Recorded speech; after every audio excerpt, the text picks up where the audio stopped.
Have you ever felt overwhelmed by your own thoughts, analyzing conversations hours later, worrying about the what-ifs, or replaying past decisions until your mind spins?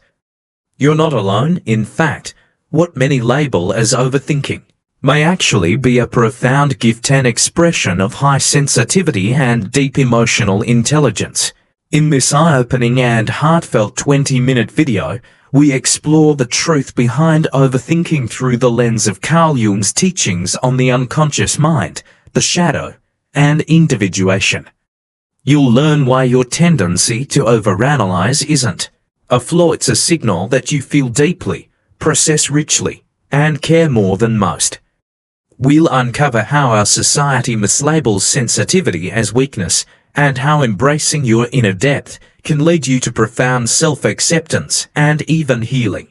This isn't just a video, it's a mirror for your soul.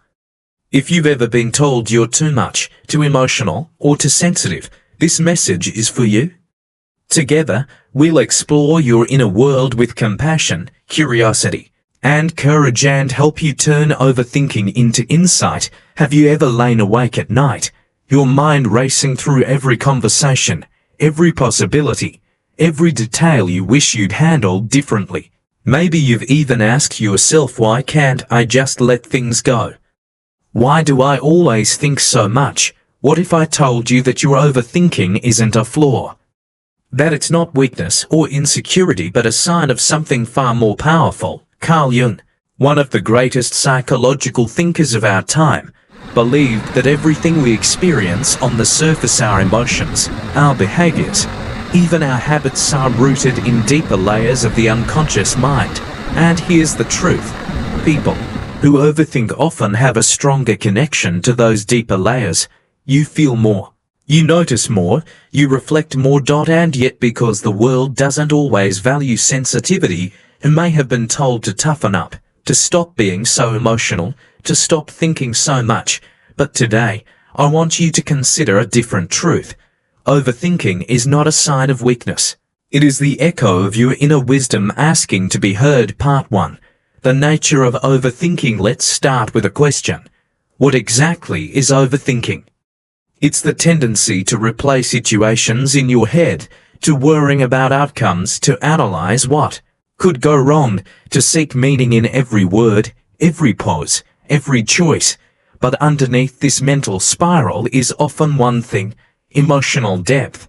People who overthink are often highly intuitive, empathetic, and introspective. They're attuned to patterns, feelings, and the energy of others. This is not a weakness, it's a profound strength. According to Jung, the unconscious isn't just a storehouse of repressed feelings, it's also a well of creativity, instinct, and wisdom. Your overthinking may actually be the unconscious trying to bring something important to light, something unresolved, something meaningful, something you need to understand to move forward. So next time your thoughts start spiraling, ask, what is my mind trying to protect me from? What emotion lies beneath this thought? Part 2. Sensitivity as a superpower. In a world that moves fast and prizes logic, sensitivity is often misunderstood, but Carl Jung believed that sensitivity was a gift because it allows us to connect to deeper truths within ourselves and others. He wrote that the most terrifying thing is to accept oneself completely. And that's what highly sensitive people are often challenged to do. You feel things more intensely: joy, sorrow, fear, love. You pick up on subtleties others miss. That's not too much. That's being alive. So if you've been told you're too sensitive, I invite you to reframe that. Your sensitivity is not a burden. It is your compass. It is what makes you a careful thinker, a compassionate friend, a deep feeler. Jung might say, your sensitivity is the voice of your unconscious calling you toward wholeness. Part 3. The shadow side of overthinking. But let's be honest, overthinking can also become a trap. And here's where Jung's concept of the shadow becomes important. The shadow is the part of ourselves we suppress: the doubts, the fears, the guilt, the shame.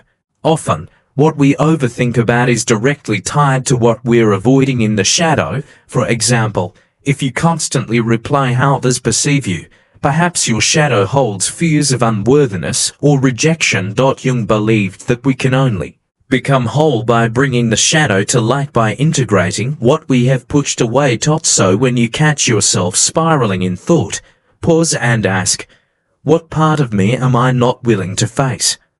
What old wound is being touched right now? This kind of self-inquiry isn't easy, but it's the beginning of healing, because when we bring light to the shadow, we make space for freedom. Part 4. Turning overthinking into insights. So how do we transform overthinking into something useful? Here are 3 gentle practices. 1. Journaling. Write down your thoughts without judgment. Let them flow. You'll begin to see patterns, and those patterns lead to truth. Point 2. Active imagination. You use this technique to dialogue with the unconscious. Close your eyes and speak with the voice behind the thought. What does it want?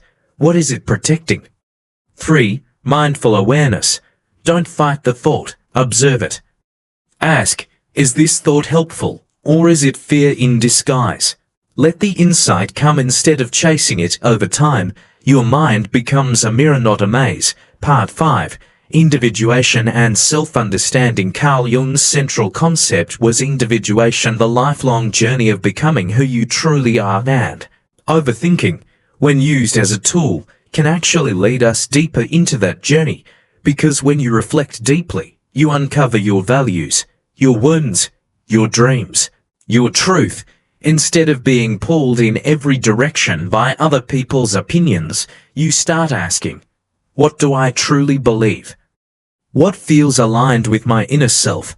Overthinking becomes inner listening, and the more you listen, the more whole you become. So let me ask you, what if your overthinking wasn't a problem to fix, but a message to decode?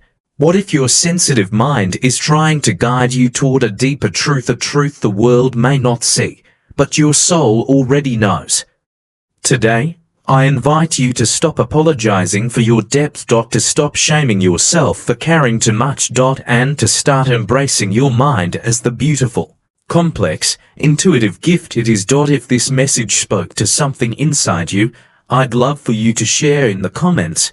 What have you learned about yourself through your overthinking? And if you're ready to explore your inner world with more compassion and curiosity, consider subscribing. This channel is a space for deep feelers and thoughtful souls just like you. Until next time, be gentle with your mind, be honest with your heart, and above all, don't shrink your depth for a world that hasn't learned to swim.